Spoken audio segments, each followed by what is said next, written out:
നമ്മള് എന്താണ് non current asset? അതുപോലെ തന്നെ നോൺ കറന്റ് അസറ്റിന്റെ അക്വിസിഷൻ, അതുപോലെ തന്നെ നോൺ കറന്റ് അസറ്റുമായിട്ട് റിലേറ്റ് ചെയ്ത് വന്ന ടോപ്പിക്കായിരുന്നു ഡിപ്രീസിയേഷൻ.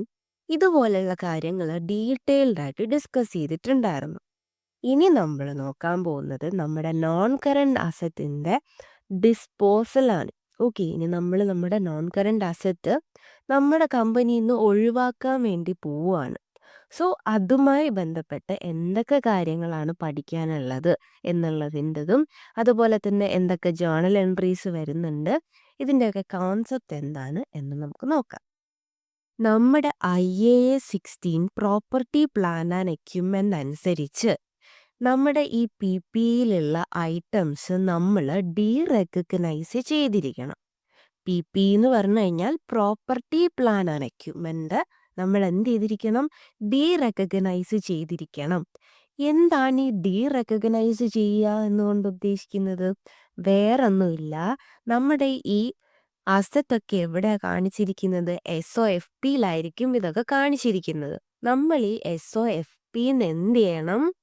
റിമൂവ് ചെയ്യണം. അതായത് ആ അസറ്റിനെ അവിടെ നിന്ന് കളയണം. നമ്മുടെ SOFPന്ന് മാറ്റണം.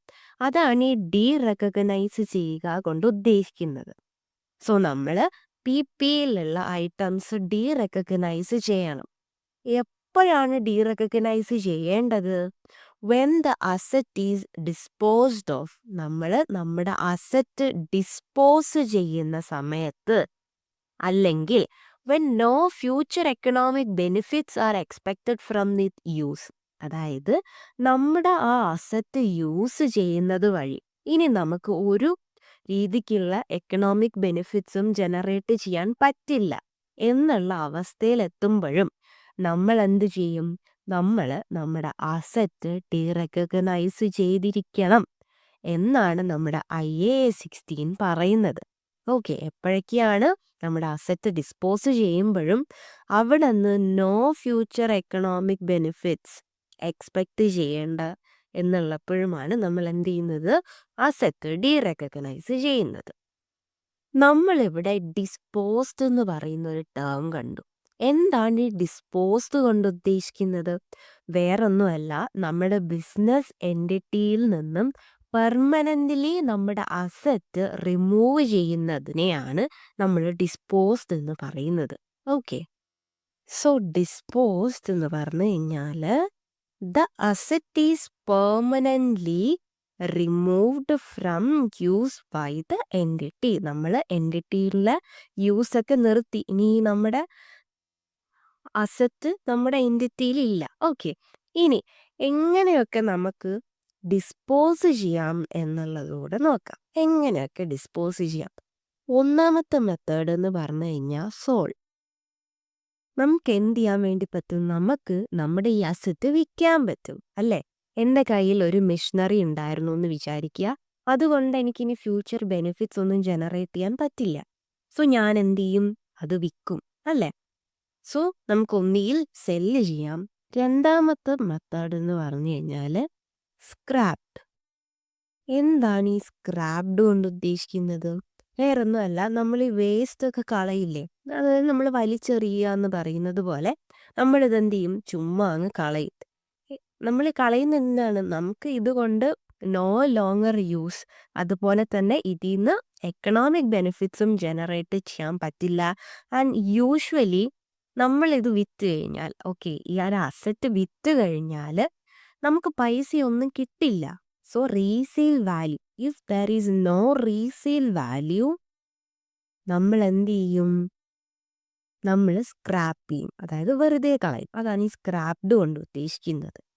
ഇനി തേർഡ് മെത്തേഡ് എന്ന് പറഞ്ഞു കഴിഞ്ഞാൽ എക്സ്ചേഞ്ച്. എക്സ്ചേഞ്ച് എന്ന് പറഞ്ഞാൽ എന്താണ്? ഇപ്പോൾ എൻ്റെ കയ്യിലുള്ള ഒരു അസറ്റ് ഞാനത് കൊടുത്തിട്ട് വേറൊരു അസറ്റ് പർച്ചേസ് ചെയ്യും. ഇപ്പം എൻ്റെ കയ്യിൽ ഒരു മെഷീനറി ഉണ്ട്. ഈ മെഷീനറി ഞാൻ വിൽക്കും. ഓക്കെ, എന്തിന്? ഒരു പുതിയ മെഷീനറി വാങ്ങാൻ വേണ്ടിയിട്ട്, പുതിയ മെഷീനറി പർച്ചേസ് ചെയ്യാൻ വേണ്ടിയിട്ട് എൻ്റെ കയ്യിലുള്ള പഴയ മെഷീനറി ഞാൻ സെല്ല് ചെയ്യും.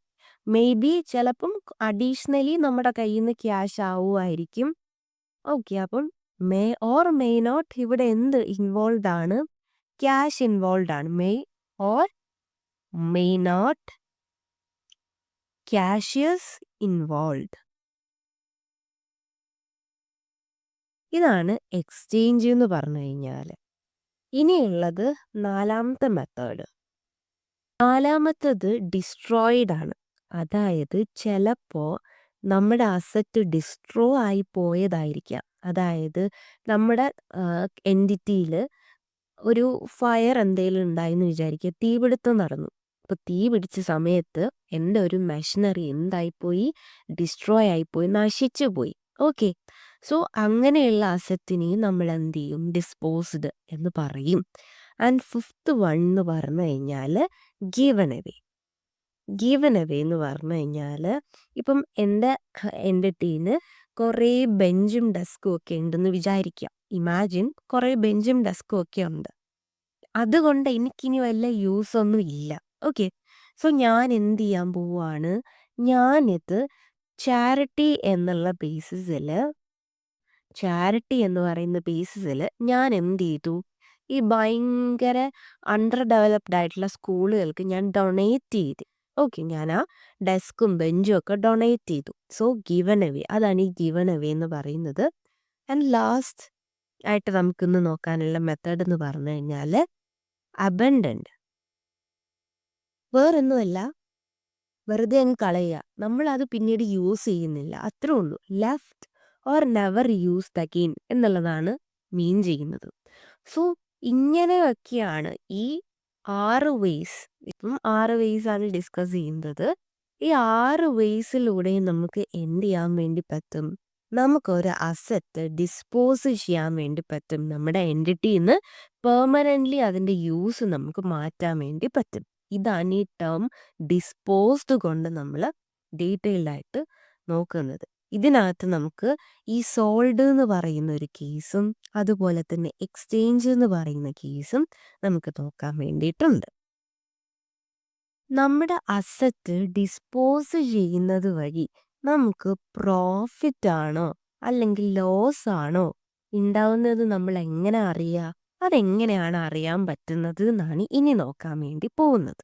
ഓക്കെ, ഇതറിയാൻ വേണ്ടിയിട്ട് നമ്മൾ നമ്മുടെ ഡിസ്പോസ് ചെയ്ത വാല്യൂവും നമ്മുടെ ക്യാരിയിങ് വാല്യൂവും തമ്മിലാണ് കമ്പാരിസൺ നടത്തേണ്ടത്. ഇത് തമ്മിൽ കമ്പയർ ചെയ്യുന്ന സമയത്ത് നമുക്ക് മനസ്സിലാവും പ്രോഫിറ്റ് ആണോ ലോസ് ആണോ എന്നുള്ളത്. ഓക്കെ, നമുക്കൊരു എക്സാമ്പിൾ നോക്കാം.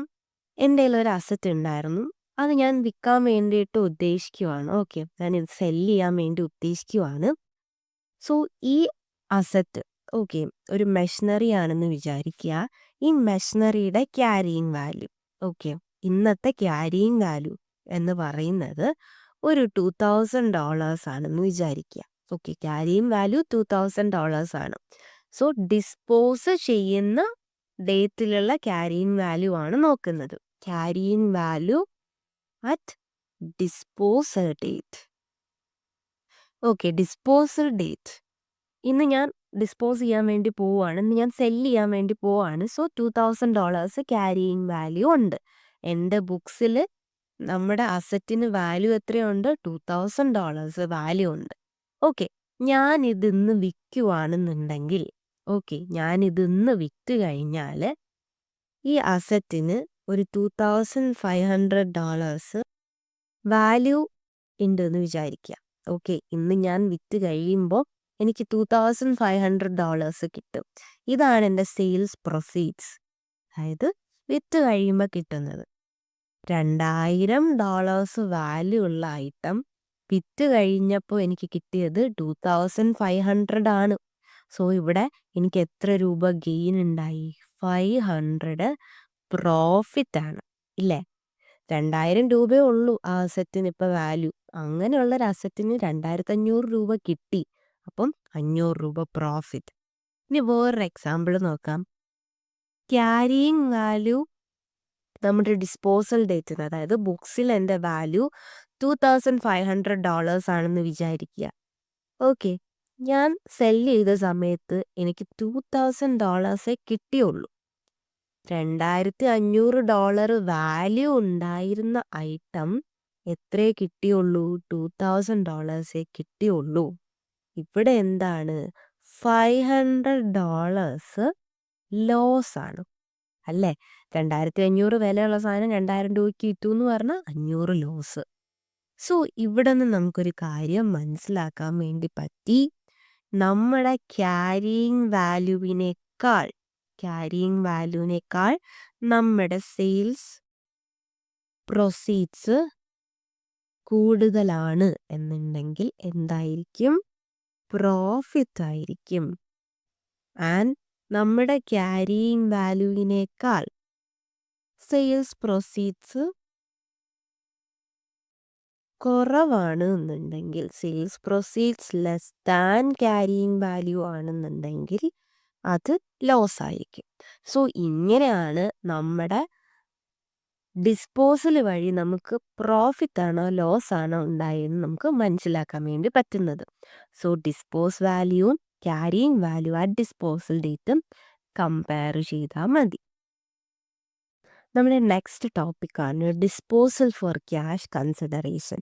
വേറൊന്നുമല്ല, നമ്മുടെ നോൺ കറണ്ട് അസറ്റ് നമ്മൾ സെല്ല് ചെയ്യാൻ പോവുകയാണ്. സെല്ല് ചെയ്യുമ്പോൾ നമുക്കവിടെ എന്ത് കിട്ടുന്നുണ്ട്? ക്യാഷ് കിട്ടുന്നുണ്ട്. സോ നമ്മൾ ക്യാഷിന് വേണ്ടിയിട്ട് നമ്മൾ എന്ത് ചെയ്തു? നമ്മുടെ നോൺ കറണ്ട് അസറ്റ് സെല്ല് ചെയ്തു. അതാണ് ഡിസ്പോസൽ ഫോർ ക്യാഷ് കൺസിഡറേഷൻ എന്ന് പറഞ്ഞു കഴിഞ്ഞാൽ. ഓക്കെ, ഇത് നമുക്ക് ഇതിനകത്ത് കുറച്ച് ജേർണൽ എൻട്രീസും കുറച്ച് കാര്യങ്ങളൊക്കെ ചെയ്യാൻ വേണ്ടിയിട്ടുണ്ട്. അതിന് നമുക്കൊരു എക്സാമ്പിൾ വെച്ച് നോക്കാം. നമ്മളൊരു മെഷീൻ പർച്ചേസ് ചെയ്തിട്ടുണ്ടായിരുന്നു എന്ന് വിചാരിക്കുക. ആ മെഷീൻ പർച്ചേസ് ചെയ്യാൻ വേണ്ടിയിട്ട് നമുക്ക് വന്ന കോസ്റ്റ് എന്ന് പറയുന്നത് $10 lakh ആണ്. ഓക്കെ, സോ ഇന്ന് നമ്മൾ വിൽക്കാൻ വേണ്ടി പോവുകയാണെന്ന് വിചാരിക്കുക. ഇന്ന് വരെ നമ്മൾ ആ അസറ്റിൽ ചാർജ് ചെയ്ത ഡിപ്രീസിയേഷൻ എന്ന് പറയുന്നത്, അക്യുമുലേറ്റഡ് ഡിപ്രീസിയേഷൻ എന്ന് പറയുന്നത് $4 lakh ആണെന്നും വിചാരിക്കുക. ഓക്കെ, ആൻഡ് നമ്മുടെ ബുക്സിൽ നമ്മുടെ അസറ്റിൻ്റെ കറണ്ട് വാല്യൂ, അതായത് ക്യാരിയിങ് വാല്യൂ എന്ന് പറഞ്ഞു കഴിഞ്ഞാൽ, ക്യാരിയിങ് വാല്യൂ എങ്ങനെ കണ്ടുപിടിക്കുക? ഈ കോസ്റ്റിൽ നിന്ന് അക്യുമുലേറ്റഡ് ഡിപ്രീസിയേഷൻ കുറച്ചിട്ടുള്ള വാല്യൂ, അതാണ് നമ്മുടെ ക്യാരിയിങ് വാല്യൂ. ക്യാരിയിങ് വാല്യൂ ഒരു $6 lakh നമ്മൾ ഈ അസറ്റ് വിറ്റത്, ഓക്കെ, നമ്മളിത് സെല്ല് ചെയ്തത് $7 lakh വിചാരിക്കുക. ഇപ്പോൾ കറൻ്റ്ലി $6 lakh വാല്യൂ ഉണ്ടായിരുന്ന അസറ്റ് നമ്മൾ $7 lakh വിറ്റു. നമുക്ക് മനസ്സിലാക്കാൻ വേണ്ടി പറ്റും പ്രോഫിറ്റ് എന്ന് പറയുന്നത് $1 lakh ആണ്. ഇവിടെ ആക്ച്വലി എന്താണ് സംഭവിച്ചത്? നമ്മൾ നമ്മുടെ അസറ്റ് സെല്ല് ചെയ്തു അല്ലേ? അസറ്റ് സെല്ല് ചെയ്തു, നമ്മുടെ നോൺ കറണ്ട് അസറ്റ് സെല്ല് ചെയ്തു. അപ്പോൾ നമ്മൾ എന്തൊക്കെ കാര്യങ്ങൾ ഇനി ചെയ്യണം? നമ്മളിവിടെ അസറ്റ് ഡിസ്പോസ് ചെയ്തു. സോ നമ്മൾ അസറ്റ് ഡീറെക്കഗ്നൈസ് ചെയ്യണം അല്ലേ? ഡീറെക്കഗ്നൈസ് ചെയ്യണം. എന്താണ് ഡീറെക്കഗ്നൈസ് ചെയ്യുക? മീൻസ് നമ്മൾ SOFPന്ന് നമ്മുടെ ഈ നോൺ കറണ്ട് അസറ്റ് റിമൂവ് ചെയ്യുക. സോ അസറ്റ് വിറ്റു, ഡിസ്പോസ് ചെയ്തു. സോ നമുക്കിനി ഡീറെക്കഗ്നൈസ് ചെയ്യാം. ഇനി എങ്ങനെ ഡീറെക്കഗ്നൈസ് ചെയ്യാം എന്നുള്ളതാണ്. നമ്മുടെ അസറ്റ് നമ്മൾ പർച്ചേസ് ചെയ്തത് $10 lakh ഈ $10 lakh പർച്ചേസ് ചെയ്ത അസറ്റ് ഇപ്പം നമ്മുടെ കയ്യിലുണ്ടോ? ഇല്ല അല്ലേ? നമ്മുടെ കയ്യിലില്ല, കാരണം നമ്മൾ സെല്ല് ചെയ്തില്ലേ. ഓക്കെ, സോ നമുക്ക് ആ ഒരു ഐറ്റം നമുക്ക് റിമൂവ് ചെയ്യേണ്ടതായിട്ടുണ്ട്. ഇനി നമ്മുടെ ആ അസറ്റ് ഇല്ല അല്ലേ? സോ നമുക്കത് റിമൂവ് ചെയ്യാം. ഫസ്റ്റ് ആ അസറ്റിനെ റിമൂവ് ചെയ്യാം. നമ്മുടെ ബുക്സിൽ ഇപ്പോൾ അത് കാണിച്ചിട്ടുണ്ട്. നമുക്കത് ഡീറെക്കഗ്നൈസ് ചെയ്യണം. സോ ഡീറെക്കഗ്നൈസ് ചെയ്യാൻ വേണ്ടിയിട്ട്, അല്ലെങ്കിൽ നമ്മൾ ഡീറെക്കഗ്നൈസ് ചെയ്യുമ്പോൾ നമ്മുടെ അസറ്റ് പോയി, നമ്മുടെ മെഷീനറി എന്ന് പറയുന്ന നോൺ കറണ്ട് അസറ്റ് പോയി. സോ ഇവിടെ എന്ത് സംഭവിച്ചു? അസറ്റ് കുറഞ്ഞു. അസറ്റ് കുറയുമ്പോൾ നമ്മൾ എന്താ ചെയ്യുക? ക്രെഡിറ്റ്. സോ നമുക്ക് ജേർണൽ എൻട്രി എഴുതാം, credit non current asset. Machinery ആണ്, സോ മെഷീനറിന്ന് എഴുതാം. സോ മെഷീനറീനെ നമ്മൾ ക്രെഡിറ്റ് ചെയ്തു. എത്ര രൂപയാണ് ക്രെഡിറ്റ് ചെയ്യേണ്ടത്? $10 lakh പർച്ചേസ് ചെയ്ത അസറ്റാണ് പോയത് അല്ലേ? സോ നമുക്ക് $10 lakh അസറ്റ് പോയി, ക്രെഡിറ്റ് ചെയ്തു. ഡെബിറ്റ് ചെയ്ത് വച്ചിരുന്ന സാധനം കളയാൻ വേണ്ടി എന്ത് ചെയ്താൽ മതി? അതിന്റെ ഓപ്പോസിറ്റ് ചെയ്താൽ മതി. ക്രെഡിറ്റ് ചെയ്യുക. സോ അത് നമ്മൾ ചെയ്തു. അപ്പൊ നമുക്ക് ഈ ഡെബിറ്റ് ചെയ്യാൻ എന്തുണ്ട്? ഇവിടെ ഡെബിറ്റ് ചെയ്യാൻ ഐറ്റം ഒന്നും ഇല്ലല്ലോ. സോ അവിടെ നമ്മൾ എഴുതുക ഡിസ്പോസൽ അക്കൗണ്ട്. ഈ ബ്ലാങ്ക് ആയിട്ട് കിടക്കുന്ന ഏരിയയിൽ നമ്മൾ ജസ്റ്റ് ഡിസ്പോസൽ അക്കൗണ്ട് എന്ന് പറഞ്ഞ് എഴുതുക. ഈ ഡിസ്പോസൽ അക്കൗണ്ട് എന്ന് പറയുന്നത് ഒരു ടെമ്പററി അക്കൗണ്ടാണ്. വേറൊന്നുമല്ല, നമ്മൾ ഈ ഡിസ്പോസൽ വഴി നമുക്ക് പ്രോഫിറ്റ് ആണോ ലോസ് ആണോ എന്ന് കണ്ടുപിടിക്കാൻ വേണ്ടിയിട്ട്, കണ്ടുപിടിക്കാൻ വേണ്ടിയിട്ട് മാത്രം നമ്മൾ ക്രിയേറ്റ് ചെയ്യുന്ന അക്കൗണ്ടാണ് ഈ ഡിസ്പോസൽ അക്കൗണ്ട് എന്ന് പറയുന്നത്. So it is a temporary account.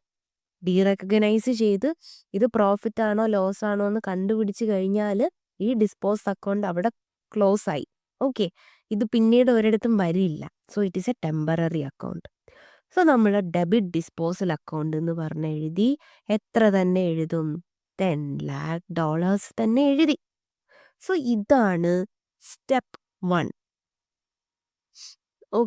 ഇതാണ് നമ്മുടെ സ്റ്റെപ്പ് 1 എന്ന് പറയുന്നത്. ഇനി നമുക്ക് തിരിച്ച് ഇതിലോട്ട് വരാം. ഇവിടെ ഒരു അക്യൂമുലേറ്റഡ് ഡിപ്രീസിയേഷൻ എന്ന് പറഞ്ഞ് കാണിച്ചിരിക്കുന്നു. അസറ്റ് വിറ്റ് കഴിഞ്ഞു. അസറ്റ് നമ്മുടെ ബിസിനസ്സിൽ നിന്ന് പോയി. ഇനി അവിടെ എന്തേലും ഡിപ്രീസിയേഷൻ ചാർജ് ചെയ്യേണ്ടതായിട്ടുണ്ടോ? ഇല്ല. അപ്പൊ നമ്മൾ ഇതുവരെ ചാർജ് ചെയ്തുകൊണ്ടിരുന്ന ഡിപ്രീസിയേഷൻ ഈ $4 lakh നമ്മൾ എന്ത് ചെയ്യണം?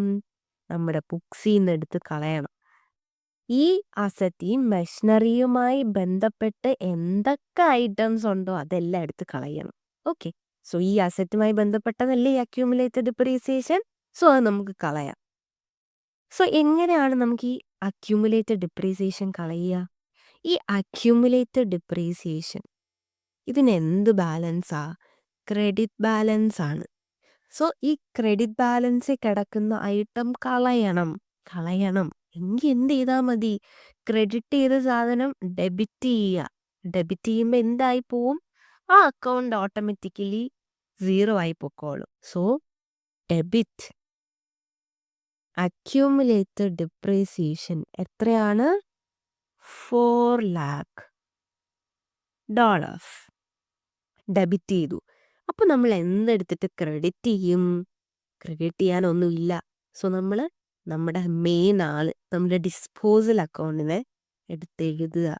Disposal account is a permanent account. So disposal account credit ചെയ്തു. എത്ര?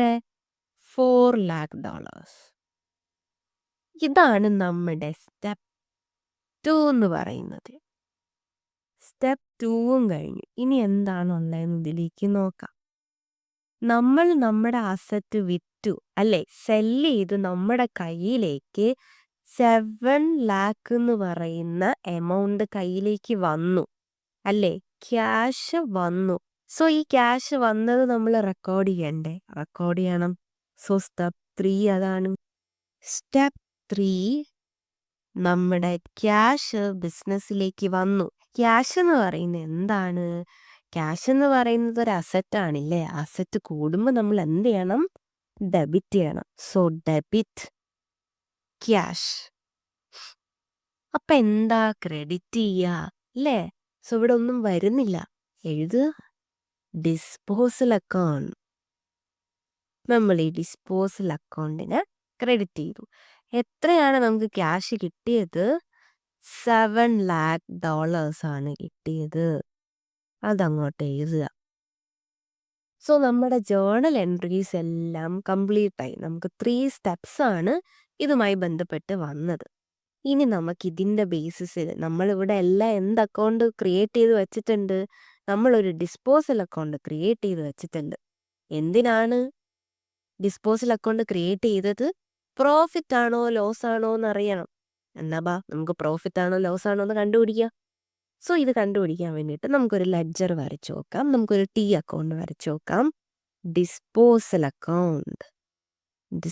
അക്കൗണ്ടിന്റെ ടി അക്കൗണ്ട് വരച്ചു നോക്കാം. ഈ സൈഡ് ഡെബിറ്റ്, ഈ സൈഡ് ക്രെഡിറ്റ്. ഇനി ഓരോ ഐറ്റംസ് ഇതിനകത്തോട്ട് എഴുതുക. സോ ഡിസ്പോസല് നമ്മുടെ 3 സ്റ്റെപ്സിനകത്ത് വരുന്നുണ്ട്. സോ ഫസ്റ്റ് നമ്മൾ എന്ത് ചെയ്തിരിക്കുന്നു? നമ്മൾ നമ്മുടെ ഡിസ്പോസൽ അക്കൗണ്ട് ഇവിടെ ഡെബിറ്റ് ചെയ്തിട്ടുണ്ട് അല്ലേ? ഡെബിറ്റ് ചെയ്തിട്ടുണ്ട്. നമ്മൾ എങ്ങനെയാണ് ഈ ഡിസ്പോസൽ അക്കൗണ്ട് ഡെബിറ്റ് ചെയ്തത്? മെഷീനറി ക്രെഡിറ്റ് ചെയ്തത് വഴി. നമ്മുടെ മെഷീനറി ക്രെഡിറ്റ് ചെയ്തത് വഴിയാണ് ഡിസ്പോസൽ അക്കൗണ്ട് ഡെബിറ്റ് ചെയ്തത്. സോ നമ്മൾ ഡിസ്പോസൽ അക്കൗണ്ടിന്റെ ഡെബിറ്റ് സൈഡിൽ എഴുതാം. എന്തെന്ന് എഴുതാം? മെഷീനറി. മെഷീനറി ക്രെഡിറ്റ് ചെയ്തത് കൊണ്ടല്ലേ ഈ ഡിസ്പോസൽ അക്കൗണ്ട് ഡെബിറ്റ് വന്നത് അല്ലേ? എങ്ങനെയാണ് ഇവിടെ ഡെബിറ്റ് വന്നത് എന്നുള്ളതാണ് ഈ ഡെബിറ്റ് സൈഡിൽ എഴുതേണ്ടത്. സോ മെഷീനറി അക്കൗണ്ട് വഴി. നമ്മൾ മെഷീനറി അക്കൗണ്ട് എത്രയാണ് എമൗണ്ട് എഴുതിയിരുന്നത്? $10,00,000 അതെഴുതി.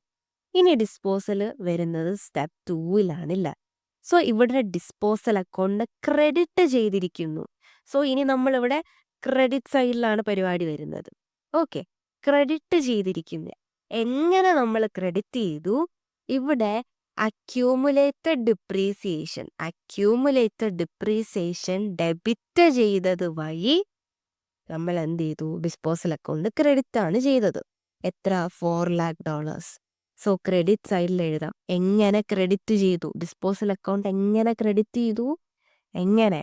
അതാണ് ഇവിടെ പറയുന്നത്. അക്യൂമുലേറ്റഡ് ഡിപ്രീസിയേഷൻ വഴി. അക്യൂമുലേറ്റഡ് ഡിപ്രീസിയേഷൻ വഴി നമ്മൾ ക്രെഡിറ്റ് ചെയ്തു. എത്ര എമൗണ്ട്? $4,00,000. അതും എഴുതി. ഇനി നമുക്ക് സ്റ്റെപ്പ് 3-ൽ നോക്കാം. ഇവിടെയും നമ്മൾ ഡിസ്പോസൽ അക്കൗണ്ട് ക്രെഡിറ്റ് ആണ് ചെയ്തിരിക്കുന്നത്. സോ ഈ ക്രെഡിറ്റ് സൈഡിലാണ് നമ്മൾ എഴുതാൻ പോകുന്നത്. സോ ക്രെഡിറ്റ് സൈഡിൽ എഴുതാം. എങ്ങനെയാണ് ഇവിടെ ഡിസ്പോസൽ അക്കൗണ്ട് വന്നത്? ക്യാഷ് വഴി അല്ലേ? ക്യാഷ് വഴി ആണ് എന്ത് ചെയ്തത്? ഡിസ്പോസൽ അക്കൗണ്ട് എന്ന് പറഞ്ഞ ഐറ്റം ഇവിടെ വന്നത്. സോ ക്യാഷ് ഡെബിറ്റ് ചെയ്തപ്പോൾ ഡിസ്പോസൽ അക്കൗണ്ട് ക്രെഡിറ്റ് ആയി. സോ ഇവിടെ നമ്മൾ എഴുതേണ്ടത് എങ്ങനെ ഡിസ്പോസൽ അക്കൗണ്ട് ക്രെഡിറ്റ് ആയി എന്നാണ്. സോ ഡിസ്പോസൽ അക്കൗണ്ട് ക്യാഷ് വഴി ക്രെഡിറ്റ് ആയി. എത്ര ക്യാഷ് ഉണ്ടായിരുന്നു അല്ലെങ്കിൽ എത്ര ക്യാഷ് വന്നു? $7 ആണ് വന്നത്. ഓക്കെ, ഇനി ഇത് നമുക്ക് എന്ത് ചെയ്യാം? നമുക്കൊന്ന് ടോട്ടൽ ചെയ്ത് നോക്കാം. സോ ഈ സൈഡിൽ ഈ ഒരു ഐറ്റം മാത്രമേ ഉള്ളൂ, $10,00,000. ഇവിടെ ഈ 4,00,000-ഉം 7,00,000-ഉം കൂടെ കൂട്ടുമ്പോൾ 11 lakhs ആണ് കിട്ടുന്നത്. ഓക്കെ, 11 lakhs ആണ് സമ്മ കിട്ടുന്നത്. 10 lakh ആണോ 11 lakh ആണോ കൂടുതൽ? 11 lakh ഇല്ല. സോ നമുക്കിവിടെ 11 lakh എന്ന് എഴുതാം. ആൻഡ് ഏത് സൈഡാ കുറവ്? ഈ ഡെബിറ്റ് സൈഡിലാണല്ലേ കുറവ്. എത്രയാണ് കുറവ്? 1 lakh ആണ് കുറവ്. സോ ഡെബിറ്റ് സൈഡിൽ ഇവിടെ നമുക്ക് എമൗണ്ട് എഴുതാം. സോ ഇവിടെ 1 lakh എഴുതി. ഈ 1 lakh ആക്ച്വലി എന്ത്? നമ്മുടെ പ്രോഫിറ്റ് അല്ലേ? ഈ 1 lakh പ്രോഫിറ്റ് ആണ്. സോ ഡിസ്പോസൽ അക്കൗണ്ടിന്റെ ക്രെഡിറ്റ് ബാലൻസ് കൂടി നിൽക്കുകയാണെന്നുണ്ടെങ്കിൽ which means it is profit, and debit balance ആണ് കൂടി നിൽക്കുന്നത് എന്നുണ്ടെങ്കിൽ അത് ലോസ് ആണെന്നാണ് അർത്ഥം. സോ ഇവിടെ ആരാണ് കൂടി നിൽക്കുന്നത്? ഇവിടെ നമ്മുടെ ക്രെഡിറ്റ് ബാലൻസ് ആണ് കൂടി നിൽക്കുന്നത്. So here is profit. എത്ര രൂപ പ്രോഫിറ്റ് ജനറേറ്റ് ആയി? $1,00,000 പ്രോഫിറ്റ് ജനറേറ്റ് ആയി അല്ലേ? ഇത് കണ്ടുപിടിക്കാനാണ് നമ്മൾ എന്ത് അക്കൗണ്ട് ക്രിയേറ്റ് ചെയ്തത്? ഡിസ്പോസൽ അക്കൗണ്ട് എന്ന് പറയുന്ന ടെമ്പററി അക്കൗണ്ട് ക്രിയേറ്റ് ചെയ്തത്. ഓക്കെ, ഇതിന്റെ ആവശ്യം കഴിഞ്ഞു. ഇവിടെ നമ്മുടെ പ്രോഫിറ്റ് കണ്ടുപിടിച്ചു. ഇനി ഈ അക്കൗണ്ട് കൊണ്ട് നമുക്ക് ആവശ്യങ്ങളൊന്നും ഇല്ല. ഓക്കെ, സോ ഇത് തന്നെയാണ് നമ്മൾ ഇവിടെ ആദ്യവും എഴുതിയത്. 1 lakh നമുക്ക് പ്രോഫിറ്റ് ഉണ്ടായി എന്നുള്ളത്. സോ അത് നമ്മൾ ജേർണൽ എൻട്രീസ് വെച്ച് കണ്ടുപിടിച്ച് നമ്മൾ ടി അക്കൗണ്ടൊക്കെ വരച്ച് നോക്കി. ഇതാണ് നമ്മുടെ non current disposal for cash കൺസിഡറേഷനിൽ പഠിക്കാനുള്ളത്. ഇനി നമ്മുടെ അടുത്തായിട്ട് disposal of non current asset through a part exchange agreement. എന്താണ് ഈ പാർട്ട് എക്സ്ചേഞ്ച് എഗ്രിമെന്റ്? നമുക്ക് നോക്കാം. പാർട്ട് എക്സ്ചേഞ്ച് എഗ്രിമെന്റ് എന്ന് പറഞ്ഞു കഴിഞ്ഞാൽ നമ്മൾ എന്ത് ചെയ്യും? നമ്മുടെ അസറ്റ് കൊടുക്കും, വിച്ച് മീൻസ് സെല്ല് ചെയ്യും. ഓക്കെ, എന്നിട്ട് നമ്മളൊരു പുതിയ ന്യൂ അസറ്റ് എന്ത് ചെയ്യും? നമ്മൾ അതിന് പകരം നമ്മൾ പർച്ചേസ് ചെയ്തു. ഓക്കെ, അതായത് എക്സ്ചേഞ്ച് ചെയ്യുക. ഒന്ന് കൊടുത്ത് ഒന്ന് വാങ്ങി, പഴയ അസറ്റ് കൊടുത്ത് പുതിയ അസറ്റ് വാങ്ങി. ഓക്കെ, നമ്മൾ ഈ അസറ്റ്, അതായത് വിത്ത് അസറ്റ് ഒരു $1000 വാല്യൂ ഉള്ള അസറ്റ് ആണെന്ന് വിചാരിക്കുക. പുതിയ അസറ്റിന് $1500 ആണെന്ന് വിചാരിക്കുക. ഓക്കെ, സോ $1000 അസറ്റ് കൊടുത്ത് $1500 വാല്യൂ ഉള്ള അസറ്റ് പർച്ചേസ് ചെയ്തു. ഓക്കെ, സോ നമ്മളിവിടെ 500 എന്ന് പറയുന്ന എമൗണ്ട്, $500 നമ്മൾ എന്ത് ചെയ്യണം? ക്യാഷ് കൂടെ നമ്മൾ എന്ത് ചെയ്യണം? നമ്മൾ അവർക്ക് കൊടുക്കണം. സോ ഈ 500 ക്യാഷും കൊടുക്കണം, നമ്മുടെ ഓൾഡ് അസറ്റ് ആയിട്ടുള്ള $1000 വാല്യൂ ഉള്ള അതും കൊടുത്ത് നമുക്ക് എന്ത് കിട്ടി? ഒരു ന്യൂ അസറ്റ് $1500 കിട്ടി. ഇതാണ് ഈ പാർട്ട് എക്സ്ചേഞ്ച് എഗ്രിമെന്റ് എന്നുകൊണ്ട് ഉദ്ദേശിക്കുന്നത്. ഇനി നമ്മൾ നേരത്തെ ഡിസ്കസ് ചെയ്തതുപോലെ നമ്മുടെ ജേണൽ എൻട്രീസും ഈ പാർട്ട് എക്സ്ചേഞ്ച് വഴി നമുക്ക് പ്രോഫിറ്റ് ആണോ ലോസ് ആണോ എന്ന് എങ്ങനെ കണ്ടുപിടിക്കാം എന്നുള്ളത് നോക്കാം. നമുക്കൊരു എക്സാമ്പിൾ നോക്കാം. ഓക്കെ, ഇതാ നിൽക്കുന്നില്ലേ, ഇത് ഞാനാണേ. ഓക്കെ, ഇത് ഞാനാണ്. ഓക്കെ, എൻ്റെ കയ്യിൽ ഒരു മെഷീൻ ഉണ്ട്. ആ മെഷീൻ ഞാൻ വാങ്ങിയപ്പം ഉള്ള വില $500,000 ആണ്. ഞാൻ വാങ്ങിയത് $500,000 ഓക്കെ, അങ്ങനെ ഈ അസറ്റിന് മേലെ ഞാൻ കണ്ടുപിടിച്ച എൻ്റെ ഡിപ്രീസിയേഷൻ, അല്ലെങ്കിൽ ഇതുവരെ ആ അസറ്റിന് വേണ്ടിയിട്ട് ആയ ഡിപ്രീസിയേഷൻ എന്ന് പറഞ്ഞു കഴിഞ്ഞാൽ ഇറ്റ് ഈസ് 2 lakh. ഓക്കെ, എത്രയാണ്? 2 lakh ആണ് അക്യൂമുലേറ്റഡ് ഡിപ്രീസിയേഷൻ. ആൻഡ് നൗ ഇതിൻ്റെ ക്യാരിയിങ് വാല്യൂ, അതായത് ഈ കോസ്റ്റിൽ നിന്ന് ഈ അക്യൂമുലേറ്റഡ് ഡിപ്രീസിയേഷൻ കുറച്ച് അസറ്റ് നമ്മുടെ ഈ മെഷീന് ഉള്ള കറണ്ട് വാല്യൂ അല്ലെങ്കിൽ ക്യാരിയിങ് വാല്യൂ എന്ന് പറയുന്നത് $3 lakh ആണെന്ന് വിചാരിക്കുക. ഓക്കെ, അപ്പം ഇതാണ് നമ്മുടെ ഓൾഡ് അസറ്റ്. ഓക്കെ, ഈ അസറ്റ് ഈ വീഡിയോ കണ്ടുകൊണ്ടിരിക്കുന്ന നിങ്ങളിൽ ഒരാൾക്ക്, അതായത് ഇപ്പം നിങ്ങളാന്ന് വിചാരിച്ചോ, ഇതാണ് നിങ്ങൾ. ഓക്കെ, നിങ്ങൾക്ക് ഞാൻ എൻ്റെ ഈ മെഷീൻ അങ്ങ് തരുവാണ്. ഓക്കെ, ഈ മെഷീന് ഞാൻ നിങ്ങൾക്ക് തന്നു. ഓക്കെ, എന്നിട്ട് എനിക്ക് എന്ത് വേണം? ദാ ഇവിടെ ഇരിക്കുന്ന ഈ പുതിയ മെഷീനില്ലേ, അതാണ് എൻ്റെ എയിം. സോ അത് വാങ്ങാൻ വേണ്ടിയിട്ട് ഈ മെഷീൻ തന്നിട്ട് ഞാൻ എന്ത് ചെയ്യും? ഞാൻ എൻ്റെടാ അതാ ഈ മെഷീനും കൊണ്ടങ്ങ് പോയി. ഓക്കെ, ഞാൻ ഈ മെഷീൻ അങ്ങ് വാങ്ങി. ഈ മെഷീൻ്റെ വില എന്ന് പറയുന്നത് $6 lakh ആണ്. ഓക്കെ, ആൻഡ് നിങ്ങളില്ലേ, നിങ്ങൾ എൻ്റെ ഈ പഴയ മെഷീൻ എടുത്തിട്ട് നിങ്ങൾ എൻ്റെ ഈ പഴയ മെഷീനിന് നിങ്ങൾ എനിക്ക് അലോ ചെയ്ത വില എന്ന് പറഞ്ഞു കഴിഞ്ഞാൽ $3,50,000. ആക്ച്വലി ക്യാരിയിങ് വാല്യൂ 3 lakh ഉണ്ടായിരുന്ന എൻ്റെ ഈ മെഷീനിന് നിങ്ങളിട്ട വില $3,50,000 ആണ്. ഇത് നോക്കുമ്പോഴേ അറിയാം, ഇവിടെ എനിക്കൊരു 5,000 ഒരു പ്രോഫിറ്റ് ഉണ്ടായില്ലേ. 3 ലക്ഷത്തിൻ്റെ സാധനം 350 കിട്ടി. ഇവിടെ ഒരു 5 lakh പ്രോഫിറ്റ് ഉണ്ടായി എന്ന് മനസ്സിലായി. അപ്പം ഈ 6 ലക്ഷം രൂപയിൽ 3,50,000 രൂപയ്ക്ക് മെഷീനറി നിങ്ങൾ അങ്ങ് എടുത്തു. ബാക്കി ഇനി ഞാൻ എത്ര രൂപ തരണം? ഈ 6 ലക്ഷത്തിൽ നിന്ന് 3,50,000 പോയി കഴിഞ്ഞാൽ ബാക്കി വരുന്നത് 2,50,000 രൂപ. 2,50,000 ഞാൻ എന്ത് തരണം? നിങ്ങൾക്ക് ക്യാഷ് ആയിട്ട് തരണം. ഓക്കെ, ഞാൻ ക്യാഷ് ആയിട്ട് തരണം. സോ ഞാനിപ്പോൾ ഇവിടെ എന്തൊക്കെയാ ചെയ്തത്? എൻ്റെ ഈ പഴയ അസറ്റ് അല്ലേ, ഈ പഴയ അസറ്റും ഞാൻ നിങ്ങൾക്ക് തന്നു. അതുപോലെ തന്നെ ബാക്കി ഈ 6 ലക്ഷം തികയ്ക്കാൻ വേണ്ടിയിട്ട് ബാക്കി 2,50,000 ക്യാഷ് ആയിട്ടും തന്നു. ഇതാണ് നമ്മുടെ കഥ. ഓക്കെ, ഇനി നിങ്ങൾ ഇത്രയും കാര്യങ്ങളാണ് നോക്കേണ്ടത്. ഓക്കെ, ഇവിടെ നിങ്ങൾ ആരെ മാത്രം നോക്കണം? എന്നെ മാത്രം നോക്കണം. ഓക്കെ, നിങ്ങളെയൊക്കെ നിങ്ങൾക്ക് പിന്നെ നോക്കാം. എന്നെ മാത്രം നോക്കുക. ഇതായിരിക്കുന്ന ഞാൻ, ഈ ഞാനില്ലേ, ഈ ഞാൻ, എന്നെ മാത്രം നോക്കുക. ഓക്കെ, എനിക്ക് എന്തൊക്കെയാ സംഭവിക്കുന്നത്? എൻ്റെ കയ്യിലെ അസറ്റ് പോയി അല്ലേ, എൻ്റെ കയ്യിലിരുന്ന ആ പഴയ അസറ്റ് പോയി. സോ അസറ്റ് പോയി. ദെൻ നിങ്ങളുടെ കയ്യിൽ നിന്ന് ഞാൻ എന്ത് ചെയ്തു? ഒരു പുതിയ അസറ്റ് വാങ്ങി. അപ്പം എൻ്റെ ഒരു പുതിയ അസറ്റ് വന്നു. ആൻഡ് എൻ്റെ ഒരു ക്യാഷും പോയില്ലേ? യെസ്, ക്യാഷും പോയിട്ടുണ്ട്. ഇവിടെ നമ്മൾ എന്തൊക്കെ ചെയ്യണം? നമ്മുടെ ഈ പുതിയ അസറ്റ് വന്നത്, ഈ ന്യൂ അസറ്റ് വന്നത് നമ്മൾ റെക്കോർഡ് ചെയ്യണം. അതുപോലെ തന്നെ ക്യാഷ് പോയി, ഈ ക്യാഷ് പോയതും റെക്കോർഡ് ചെയ്യണം. ആൻഡ് എൻ്റെ ഉണ്ടായിരുന്ന പഴയ അസറ്റില്ലേ, ഇത് ഞാൻ വിറ്റു കഴിഞ്ഞാൽ നമ്മൾ എന്ത് ചെയ്യണം? ഡീറെക്കഗ്നൈസ് ചെയ്യണം, അല്ലേ? നമ്മുടെ ബുക്സ് നിന്ന് ആ അസറ്റ് എടുത്ത് മാറ്റണം. അസറ്റ് മാത്രം മാറ്റിയാൽ മതിയോ? ആ അസറ്റുമായി ബന്ധപ്പെട്ട എല്ലാ കാര്യങ്ങളും മാറ്റണ്ടേ?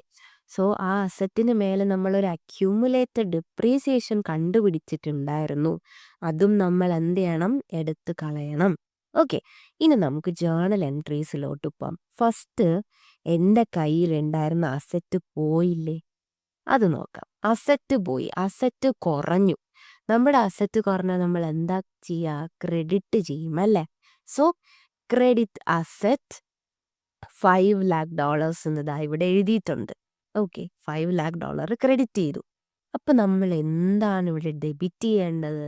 നമ്മൾ പറഞ്ഞു ഇവിടെ ഡെബിറ്റ് ചെയ്യാൻ ഐറ്റം ഒന്നും കിട്ടിയില്ല എന്നുണ്ടെങ്കിൽ നമ്മൾ എന്ത് ചെയ്യണം? ഡിസ്പോസൽ അക്കൗണ്ട് എന്നങ്ങ് എഴുതുക. ഓക്കെ, ഡിസ്പോസൽ അക്കൗണ്ട് എന്താണ്? ഒരു പെർമനൻ്റ് ആണോ? അല്ല, ഒരു ടെമ്പററി അക്കൗണ്ട് ആണ്. നമുക്ക് ഈ ഒരു പാർട്ട് എക്സ്ചേഞ്ച് വഴി പ്രോഫിറ്റ് ആണോ ലോസ് ആണോ എന്ന് അറിയണ്ടേ? അതിനാണ് ഡിസ്പോസൽ അക്കൗണ്ട് എന്ന് പറഞ്ഞ് നമ്മൾ എഴുതുന്നത്. ഓക്കെ, സോ അസറ്റ് പോയി കഴിയുമ്പോൾ വരുന്ന journal entry debit disposal account, credit old asset. Okay, നമ്മുടെ ഉണ്ടായിരുന്ന അസറ്റ്. ഇനി നമ്മളുടേക്ക് എന്ത് വന്നു? ഒരു പുതിയ അസറ്റ് വന്നു, അല്ലേ? അപ്പം അസറ്റ് വരുമ്പോൾ നമ്മൾ എന്താ ചെയ്യുക? അസറ്റ് കൂടി ഡെബിറ്റ് ചെയ്യും. ഈ അസറ്റ് എങ്ങനെയാണ് കൂടിയത്? അതായത് ഈ പുതിയ അസറ്റ് നമ്മളിലേക്ക് എങ്ങനെയാണ് വന്നത്? 2 കാര്യങ്ങൾ ചെയ്തത് വഴിയാണ് വന്നത്. ഒന്ന്, പഴയ അസറ്റ് ഡിസ്പോസ് ചെയ്തു. 2, ബാക്കി നമ്മൾ ക്യാഷ് ആയിട്ടും പേ ചെയ്തു. സോ ഫസ്റ്റ് പഴയ അസറ്റിനെ ഡിസ്പോസ് ചെയ്തതിൻ്റെ ജേർണൽ എൻട്രി നോക്കാം. ഓക്കെ, പഴയ അസറ്റ് ഡിസ്പോസ് ചെയ്തത് വഴി നമുക്ക് പുതിയ അസറ്റ് വന്നു, അല്ലേ? പുതിയ അസറ്റ് വന്നു. അസറ്റ് വരുമ്പോൾ ഡെബിറ്റ് ന്യൂ അസറ്റ്. എന്താണോ ആ അസറ്റ്, അസറ്റിൻ്റെ പേര് എഴുതുക. നമ്മളിവിടെ എത്ര എമൗണ്ടാണ് എഴുതേണ്ടത്? നമ്മുടെ 6 lakhന്റെ മെഷീനാണ് നമ്മൾ പർച്ചേസ് ചെയ്തത്. പക്ഷേ അതിൽ നമ്മൾ എത്ര പേ ചെയ്യുന്നുള്ളൂ? ക്യാഷ് ആയിട്ട് 2,50,000 മാത്രമേ ക്യാഷ് ആയിട്ട് നമ്മൾ പേ ചെയ്യുന്നുള്ളൂ, അല്ലേ? അപ്പം ദാ കിടക്കുന്ന ഈ 350, ഈ $3,50,000, ഇതാണ് നമ്മൾ എഴുതേണ്ടത്. പഴയ അസറ്റ് കൊടുത്ത് നമ്മൾ $3,50,000 അസറ്റ് കയ്യിലാക്കി. ഓക്കെ, പഴയ അസറ്റ് ഡിസ്പോസ് ചെയ്തത് വഴിയാണ് പുതിയ അസറ്റ് വന്നത്. സോ നമ്മളിവിടെ ആരെ ക്രെഡിറ്റ് ചെയ്യും? ഡിസ്പോസൽ അക്കൗണ്ടിനെ ക്രെഡിറ്റ് ചെയ്യും. എത്ര നമ്മൾ ഡിസ്പോസ് ചെയ്തത്? എത്രയ്ക്കാ? 3,50,000-നല്ലേ? അതങ്ങോട്ട് എഴുതുക. രണ്ടാമത് ക്യാഷും പോയി, ഇല്ലേ? പുതിയ അസറ്റ് വാങ്ങാനാണ് നമ്മൾ ക്യാഷ് ചിലവാക്കിയത്. സോ ന്യൂ അസറ്റ് വന്നു, ഡെബിറ്റ് ചെയ്യുക 2,50,000. ആൻഡ് നമ്മുടെ ക്യാഷ് പോയി, ക്രെഡിറ്റ് ചെയ്യുക. ക്യാഷ് അസറ്റ് കുറഞ്ഞു, ക്രെഡിറ്റ് ചെയ്തു 2,50,000. ഓക്കെ, ഇത്രയും ആണ് നമുക്ക് ഇവിടെ വരുന്ന journal entry. And last journal entry എന്ന് പറയുന്നത് നമ്മുടെ ഡിപ്രീസിയേഷൻ. നമ്മൾ അക്യൂമുലേറ്റഡ് ഡിപ്രീസിയേഷൻ എടുത്ത് കളയണ്ടേ? അക്യൂമുലേറ്റഡ് ഡിപ്രീസിയേഷൻ എന്ത് ബാലൻസാ? ക്രെഡിറ്റ് ബാലൻസ് ആണ് നമ്മുടെ അക്യൂമുലേറ്റഡ് ഡിപ്രീസിയേഷൻ. ഇത് കളയാൻ എന്ത് ചെയ്താൽ മതി? ആ ക്രെഡിറ്റ് ചെയ്ത സാധനം ഡെബിറ്റ് ചെയ്യുക. So we debit accumulated depreciation 2 lakh. അപ്പം എന്ത് ക്രെഡിറ്റ് ചെയ്യും? എഴുതാനൊന്നുമില്ല. സോ ഡിസ്പോസൽ അക്കൗണ്ട്, അല്ലേ? ഇതാണ് ഇതുമായി ബന്ധപ്പെട്ട് വരുന്ന ജേർണൽ എൻട്രീസ്. നമുക്ക് ഈ ജേർണൽ എൻട്രീൻ്റെ ബേസിസിൽ ഡിസ്പോസൽ അക്കൗണ്ട് നമുക്ക് എന്ത് ചെയ്യാം? വരച്ച് നോക്കാം. ഇതുവഴി നമുക്ക് പ്രോഫിറ്റ് ആണോ ലോസ് ആണോ ഉണ്ടായതെന്ന് നോക്കാം. സോ ഫസ്റ്റ് ഡിസ്പോസൽ അക്കൗണ്ട് എവിടെയൊക്കെ ഡെബിറ്റ് ചെയ്തിട്ടുണ്ടെന്നോ? ഡിസ്പോസൽ അക്കൗണ്ട് നമ്മൾ എവിടെ ഡെബിറ്റ് ചെയ്തിട്ടുണ്ട്? ഇവിടെ ഡെബിറ്റ് ചെയ്തിട്ടുണ്ട് ഡിസ്പോസൽ അക്കൗണ്ട്. എന്തെന്നും പറഞ്ഞാൽ ഡെബിറ്റ് ചെയ്തത് ഓൾഡ് അസറ്റ് ക്രെഡിറ്റ് ചെയ്തത് വഴിയാണ് ഡിസ്പോസൽ അക്കൗണ്ട് ഡെബിറ്റ് ചെയ്തത്. സോ ഡെബിറ്റ് സൈഡിൽ എന്തെഴുതണം? Old asset. എത്രയുണ്ട് വാല്യൂ? $5 lakh. ഓക്കെ. ഇനി എവിടെയെങ്കിലും ഡെബിറ്റ് ഉണ്ടോ? ഇനി ഒരിടത്തും ഡെബിറ്റ് ഇല്ല. ഇനി നമുക്ക് നമ്മുടെ ക്രെഡിറ്റ് സൈഡിലോട്ട് വരാം. ഡിസ്പോസൽ അക്കൗണ്ട് എവിടെയൊക്കെ ക്രെഡിറ്റ് ചെയ്തിട്ടുണ്ടോ? ഇവിടെ ഡിസ്പോസൽ അക്കൗണ്ട് ക്രെഡിറ്റ് ചെയ്തിട്ടുണ്ട്. ന്യൂ അസറ്റ് എന്ന് പറഞ്ഞിട്ടാണ് അല്ലേ? ന്യൂ അസറ്റ് എന്ന് പറഞ്ഞ് ഡെബിറ്റ് ചെയ്തത് വഴിയാണ് അവിടെ ഒരു ക്രെഡിറ്റ് വന്നത്. സോ ന്യൂ അസറ്റ് $3,50,000 എഴുതി. ഇനി എവിടെയൊക്കെ ക്രെഡിറ്റ് വന്നിട്ടുണ്ട്? ഇനി നമുക്ക് ക്രെഡിറ്റ് വന്നിട്ടുള്ളത് ഇവിടെ ഡിസ്പോസൽ അക്കൗണ്ട് ക്രെഡിറ്റ്, നമ്മുടെ ഡിപ്രീസിയേഷൻ്റെ അവിടെ വന്നിട്ടുണ്ട് അല്ലേ? ഡിപ്രീസിയേഷൻ വഴി നമ്മളൊരു ഡിസ്പോസൽ അക്കൗണ്ട് ക്രിയേറ്റ് ചെയ്തു. സോ നമ്മൾ ഇവിടെ അക്യുമുലേറ്റഡ് ഡിപ്രീസിയേഷൻ എന്ന് എഴുതുക. 2 lakh. ഇനി എവിടെയെങ്കിലും ഉണ്ടോ നമ്മുടെ ഡിസ്പോസൽ അക്കൗണ്ട്? ഇല്ല അല്ലേ? സോ കഴിഞ്ഞു. ഇനി ഇത് നമുക്ക് ജസ്റ്റ് ഒന്ന് ബാലൻസ് ചെയ്ത് നോക്കുക എന്നുള്ളത് മാത്രമേ ഉള്ളൂ. ഇവിടെ ഡെബിറ്റ് സൈഡ് 5 lakh മാത്രമേ ഉള്ളൂ. ഈ ക്രെഡിറ്റ് സൈഡ് ടോട്ടൽ എത്ര വരും? $5,50,000 നമുക്ക് കിട്ടും. ഓക്കെ. സോ ഏറ്റവും കൂടുതൽ നിൽക്കുന്ന എമൗണ്ട് ഇതാണ്, $5,50,000. $5,50,000 എഴുതി. ഓക്കെ. അപ്പം ഇവിടെ എത്ര രൂപയുടെ ആണ് ഒരു കുറവ് വന്നേക്കുന്നത്? ഒരു 50,000 ഡിഫറൻസ് ഉണ്ട് അല്ലേ? ഇതെന്താണ്? പ്രോഫിറ്റ് ആണ്. ഓക്കെ. നമുക്ക് $50,000 പ്രോഫിറ്റ് ആണ്.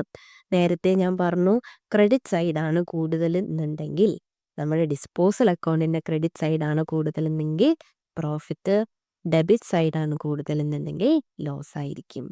സോ ഇത്രയേ ഉള്ളൂ നമ്മുടെ നോൺ കറണ്ട് അസറ്റിൻ്റെ ഡിസ്പോസലുമായി ബന്ധപ്പെട്ടുള്ള കാര്യങ്ങൾ.